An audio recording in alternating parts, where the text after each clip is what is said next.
According to the case for the prosecution, this is what happened in what was once an active northern New England village at 3:30 p.m., June 21st, 1956.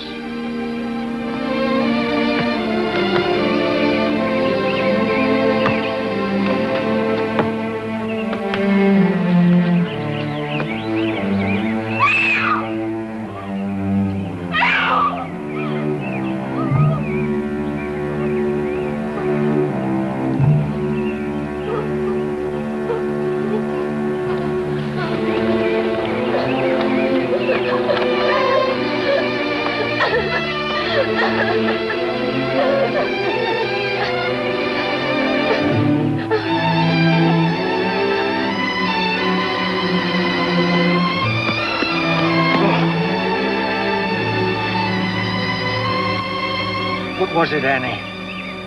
What happened? I wouldn't do nothing wrong, Pop. He hurt me. A stranger.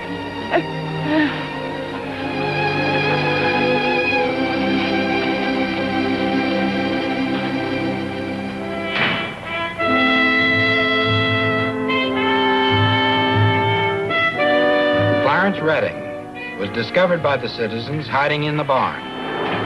He was turned over to the county constable, arrested for the assault and murder of Annie Bingham, convicted and sentenced to death by electrocution.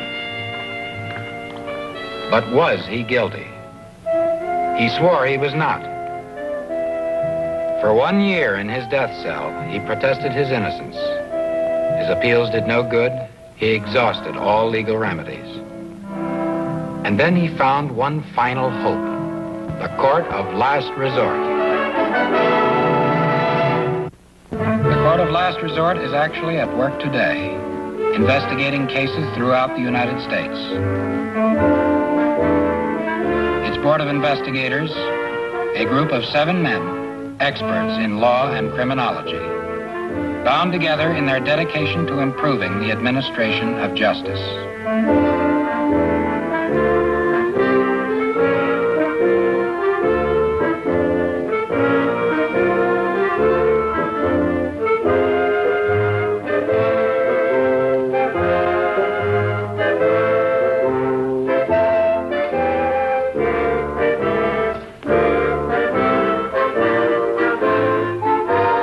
The Clarence Redding case first came to the attention of the Court of Last Resort in the publishing office of Harry Steger, administrator of the court.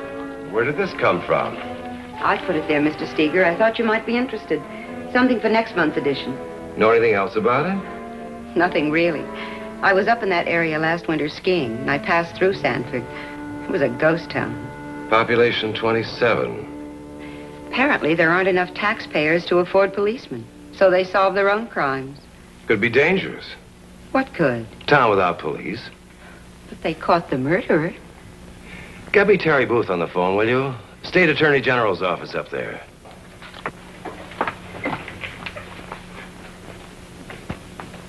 As I have the file on Redding's appeal, Harry, what is it you wanted to know? Who represented Redding in court? It was a court-appointed lawyer from the county seat where he was tried. Couldn't find enough to make out a real defense. How much investigating did he do? As much as he could. Our budget isn't as large as we'd like. If it'd be possible for you to get a stay of execution, the court of last resort would send Sam Larson to check the facts. I can't ask the governor's office to do that, Harry, unless you dig up something new to base a stay on. There's only 3 weeks till execution, but you go right ahead and look into it if you're interested. Well, it doesn't give us much time, but it's worth checking. Thanks a lot, Terry. Well, we'll have a copy of the transcript here for Larson. Right. I'll see you, Harry. The Court of Last Resort sent me, Sam Larson, to the town of Sanford to investigate the Clarence Redding case.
Hello?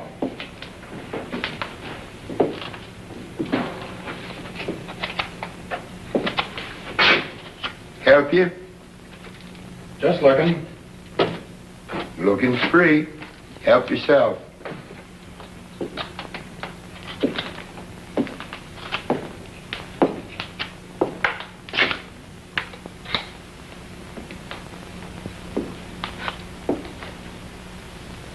You come for something. Yes? We got it? I don't know. I came here to find out about Annie Bingham. Trying to find out how she died. Didn't just die. Killed. Sorry. How she was killed. You know, Clarence Redding's gonna die in less than 3 weeks for her murder. Yeah. I'm just trying to find out exactly what happened before it's too late. It's too late. Why? Annie was killed. The stranger's guilty. He's paying for it. You her father? Yep. You the one who found the stranger? Nope. Who did? George Irons. How did you find Clarence Redding, Mr. Irons? Hiding in the barn. No, I mean, how did you come to find him? Was looking. Just you? Nope. Who else? How about the constable? Did you try to contact him after the murder? Yep. You couldn't reach him? Nope. How is it that just you 3 men were looking? Who else? What about the other men in town? Ain't no others. I thought there were 27 citizens in Sanford. Not no more. 16. 3 men. Where'd the others go? South. Factory shut.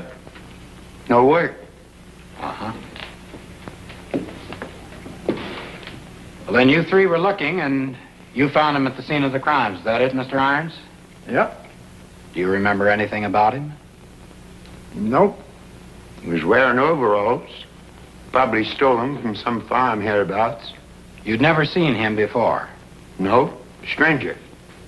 Annie said 'twas a stranger. What excuse did Redding give for being in the barn? Said he was sleeping. Heard some noise. Said somebody else did it. Said he saw somebody else running out. No other stranger in town? Nope. Constable couldn't find none. You mean when he arrived here the next day? Yeah. Had anyone seen Redding around town before the murder? Nope. All right. Thanks very much, gentlemen. What's your name, mister? Sam Larson from the Court of Last Resort. Oh, Mr. Larson. A man we never seen comes sneaking in here where we live, prowling around uninvited. He finds my daughter Annie playing in the barn, and he kills her. This stranger, he gets a trial. Fair, they tell us. And they decide to execute him. We think they're doing the right thing. Thanks again, gentlemen.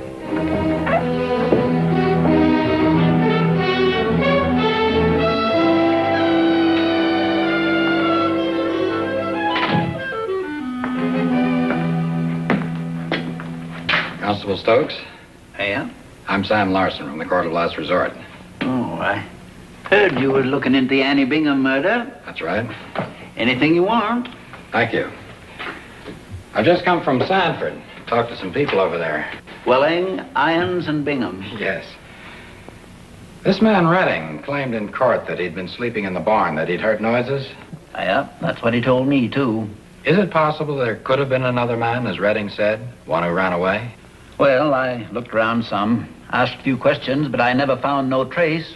Put out an all-state alarm when I brought Redding in on suspicion, but I never found nobody, though. Mm-hmm. Now, that was a day later. Yeah.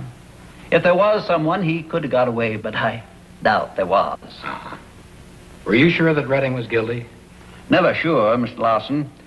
But his alibi about being in the old Cooper barn to catch some sleep was just too thin, too much coincidence. And he never could remember nothing about that other man he said he saw.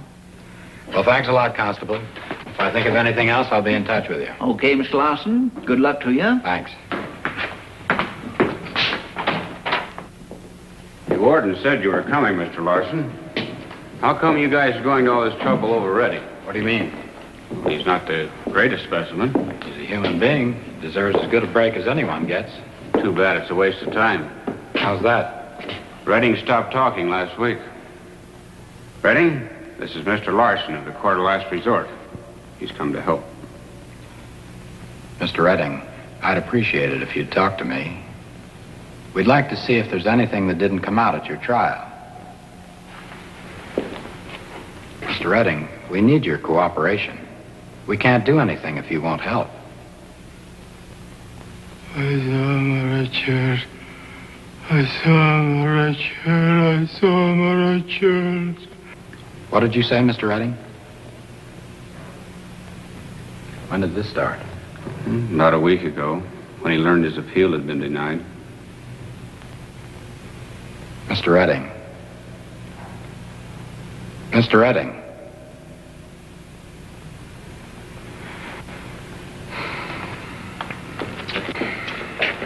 It's not unusual. Lots of guys on death row start acting kind of strange. One guy used to stand on his head all the time. Can't blame him, though, I guess. What was it that he said? Something about a red shirt. Mumbles it all the time. Red shirt. I went to the prison infirmary to check whether Redding had received medical attention, and I was referred to Dr. Jennings, the prison psychiatrist. Have you seen Clarence Redding recently, Doctor? Yes, I've seen him twice in the past week. What's the matter with him? Well, I don't know. Might never. It would take months to get into his case thoroughly enough to make a diagnosis. He'll be executed before that. Have you any idea what caused it? Since he didn't have any symptoms before a week ago, I'd say it was a shock of being told he was going to die. It's quite common. But the semi-catatonic state's not common. He kept mumbling something about a red shirt. The guard told me that ever since last week, that's all he says. Yes, that's all he's been able to say. I saw him a red shirt. I saw him. Doctor, is it possible that the him could be the man he says he saw at the time of the crime? The man he now remembers was wearing a red shirt, even though he couldn't remember it in court? Quite possible. Something about the crime is certainly responsible for his present condition. You know, he might remember some detail he didn't even know he'd seen. I saw him a red shirt. A red shirt.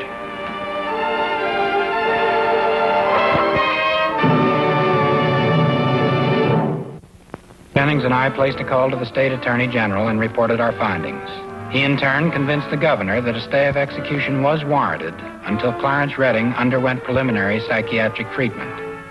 In the meantime, the board of the Court of Last Resort instructed me to begin searching for a possible second stranger who could have been in the village that day and who could have been wearing a red shirt. My first step was to contact the only newspaper that served the area. They agreed to run a story about our search, appealing to readers for information that might be of aid. The story came out the next day, and we began to get calls. Dozens of people concerned that a man might have been wrongly imprisoned. One of them had some information. Yes, sirree. Soon as I read it, I said to my wife, bet that's the red jacket this fella brought in. Do you still have it, Mr. Woolley? Oh, it's here all right. Had trouble getting rid of clothes. Best things, watches and cameras. You're sure of the date? Never made a mistake on a ticket before. June 22nd, 56. In the morning, I think. Looks like the way I write in the morning. Yeah, now, who'd wear a jacket that color? My wife, she's always buying red hats, and I have to look at her wearing them. You remember the man who pawned it? All I remember is this man in the red jacket. No one I'd ever seen. And there's few around here I've never seen. I remember remarking to How much do you want for it, Mr. Woolley? I'd like to buy this. And I may need your sales records, too. Well, now, let me see. I give him a tweed jacket for it, and he give me $2. Tweed jacket cost me $3.50. This tweed jacket, what's it like? A new one. Sort of long and baggy. Picked up 6 like it in Boston a couple of years ago. I still got one. You want to see it? Yes, if you please. Here you are. Mm-hmm. All right, I'll buy this, too. Fine. Now, you say this is just like the one he bought. Just exactly like it. Just one of the 6 I bought up in Boston a couple of years ago. So it's got to be the same. Now, apparently, the other stranger, if there was one, switched jackets the next morning. This is the one he pawned? Red. And this is like the one he bought. I imagine we can check to see if this jacket was ever in the old Cooper barn, dust particles or something like that. You don't have to look. Why not? Got some things here I found at the barn just after the crime. Didn't seem to mean much at the time. Didn't seem to lead nowhere. Where'd you find this? Just outside the barn. There's one missing. Button fits right there. There was another stranger.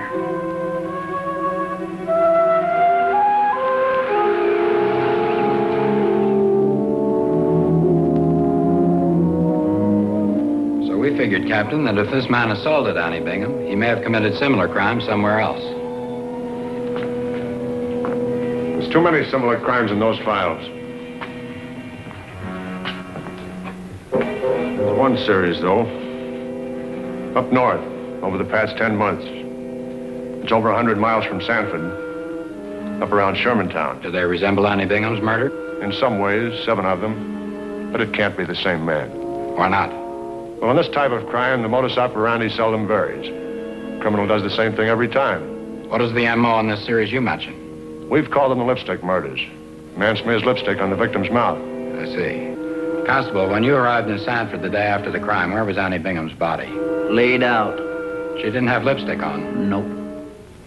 May I use your phone, Captain? Go ahead. Thank you. What is the telephone number of Welling's gas station? 946. Thank you. Phone's for you, Harold.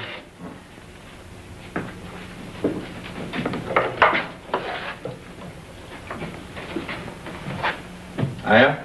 Mr. Bingham, this is Sam Larson again. I'd like to ask you a question, sir. Now, this may sound strange, perhaps even rude, but it's vitally important. Mr. Bingham, when you found your daughter's body, was she wearing lipstick? Nope. Didn't wear no lipstick. Are you very sure of that, sir? We think we might have the man who did it. We've already found there was another stranger besides Redding. Annie never owned no lipstick. Never let no daughter of mine mar her face like a cheap... Mr. Bingham, please. This is a matter of a man's life. Now, she did have lipstick on, perhaps smudged somewhere. The wrong man may be in prison. He's going to be executed.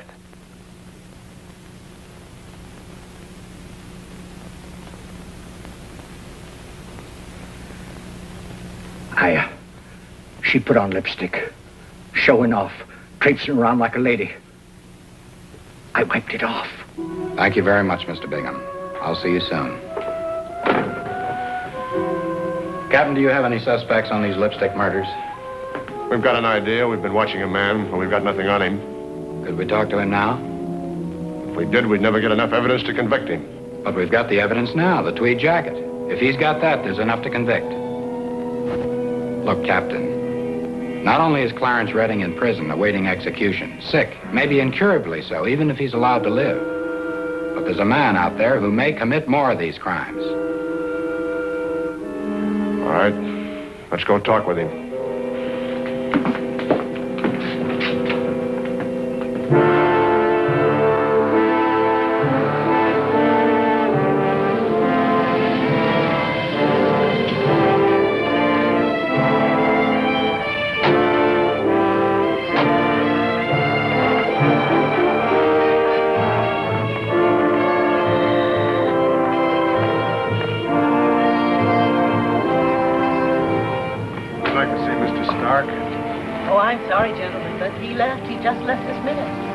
Ma'am, do you happen to know whether Mr. Stark ever owned a red jacket? Well, I can't say as I remember none. Well, can you tell us which way he headed? Well, I think he went that way. Thank you, ma'am. But who called?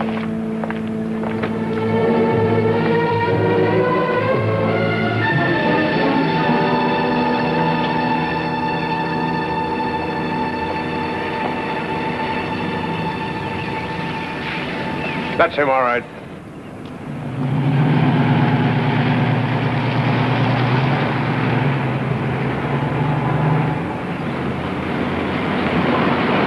Mister, your name's Sark?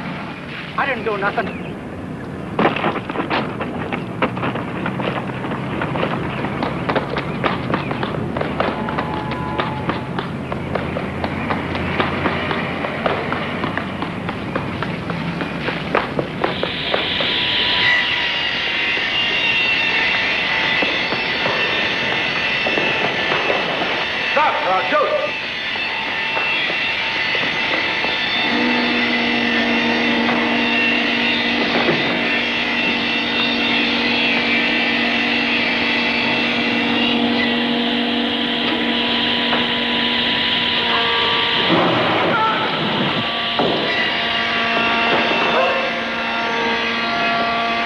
Stand up.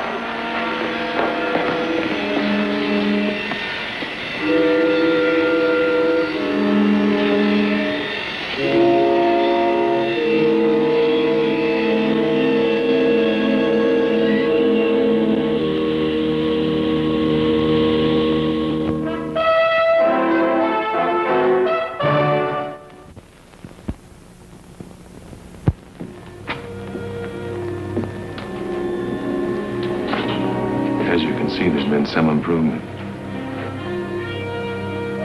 Doctor, have you been able to discover who he was or what he was before all this happened? He was a drifter, roamed from place to place, never could settle down. A nice, harmless guy. Clarence, you have some guests. Clarence, we found the real killer of Annie Bingham. You know, the man with the red shirt? We found him. And you've been pardoned. You've been pardoned. Now there's some people from town here to see you. Mr. Ruddy, we're sorry for what happened.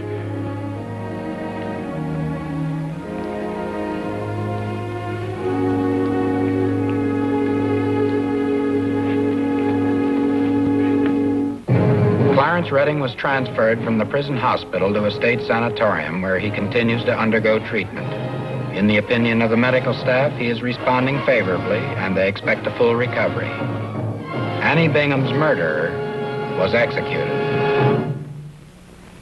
The actual board of investigators of the Court of Last Resort. Tonight we hear from the court's co-founder and administrator, Harry Steger. Of the 150,000 or more persons in prison today, the vast majority are guilty. Only a small percentage are not. But no matter how small a percentage, the lives of a great number of innocent men are being uselessly destroyed. It's up to all of us to correct this social tragedy. And this is one of the reasons why the Court of Last Resort exists. Administration of justice is your responsibility. You, the people, are the Court of Last Resort.